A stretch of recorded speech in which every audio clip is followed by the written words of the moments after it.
The Erie Canal is a man-made waterway connecting Lake Erie with the Atlantic Ocean. Yep.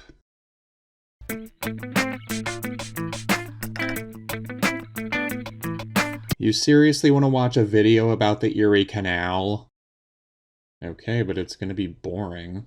Well, maybe it's not too boring, because this story basically starts with a guy sitting in debtor's prison in 1807. Jesse Hawley, a New York flour merchant who went broke trying to ship his product from inland to the coast, suddenly had plenty of time to ponder what went wrong. And the answer he came up with was lack of a canal. From prison, Hawley published a series of essays about the need for such a project, complete with design and construction details. As luck would have it, NYC Mayor DeWitt Clinton saw his idea and latched onto it, convinced a canal would put New York City on the map, which is a very trite and lazy expression to use in this instance, but you get the idea. Clinton fought for almost 7 years through 2 US presidents who basically said, yeah, we're not paying for that, do it yourself. A lot of people, including President Thomas Jefferson, thought building a canal was a stupid idea and a gargantuan waste of money.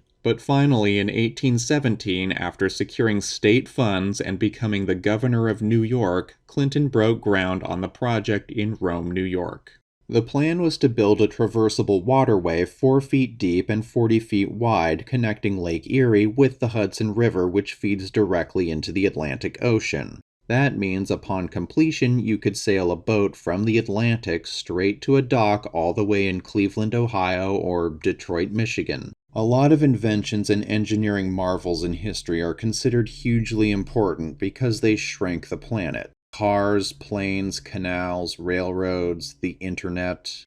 You never really stop to think about how much of life can be reduced to the meaningless activity of people and things moving great distances within relatively minuscule time frames. A daily occurrence which generations ago would have been unfathomable. Imagine for a moment your fastest method of travel is by stagecoach.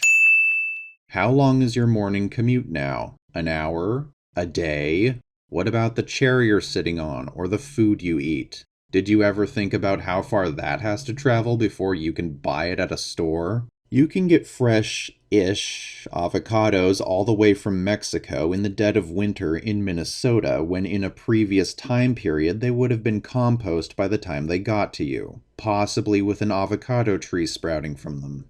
Avocados grow from trees, right? Are they fruit? They look more like rocks. Avocados are weird. Did you ever do the thing where you put the toothpicks in the avocado pit and soak it in a glass of water until it sprouts? Then it dies because you're really bad with plants, so you throw it away, but it's okay because you would have thrown it away anyway, and the real value was in the novelty of undertaking this strange and unnecessary process? What was I talking about? Oh yeah.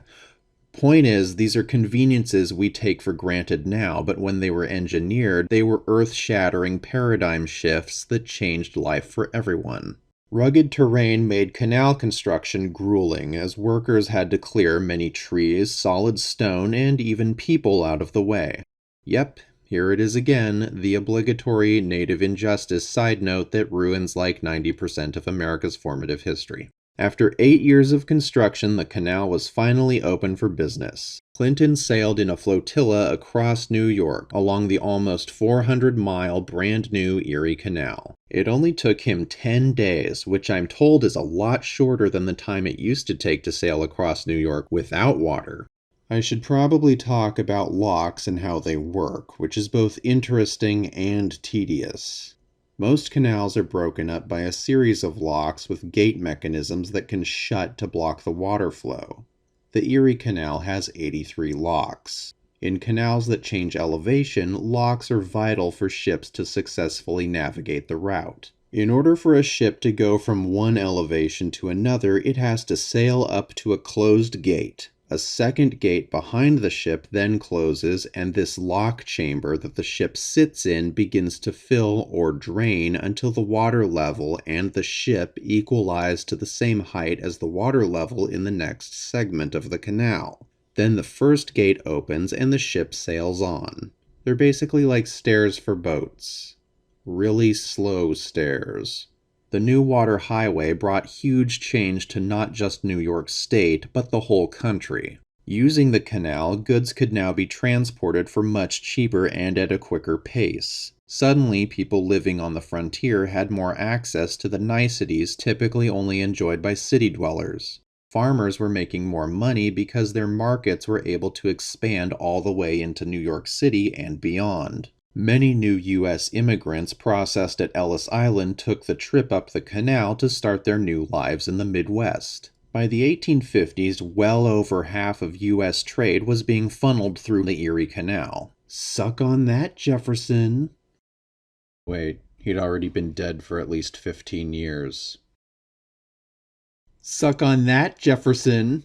The population of NYC exploded as it became the economic capital of America, a title it still holds to this day. Over the years, the canal was modified and retrofitted to accommodate larger ships, and more canals were built connecting to it like branches on a tree. Eventually, it was made obsolete by the St. Lawrence Seaway opening in 1959, which bypasses the canal and the Hudson River. And that brings us to now, where all of the Great Lakes are interconnected via canal. Using today's network of rivers and man-made waterways, you can actually sail across America from Quebec, Canada, to the mouth of the Mississippi. But sadly, the Erie Canal is not included in the route. In fact, it doesn't really see much action at all anymore, aside from tourism. But you know what I always say at the end of these videos, it was important in its day and yielded a lasting advancement for America, blah blah blah, etc.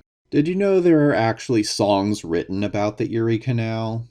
Many people are already aware of Low Bridge, Everybody Down, but I said songs, as in multiple songs were written about a water-filled ditch.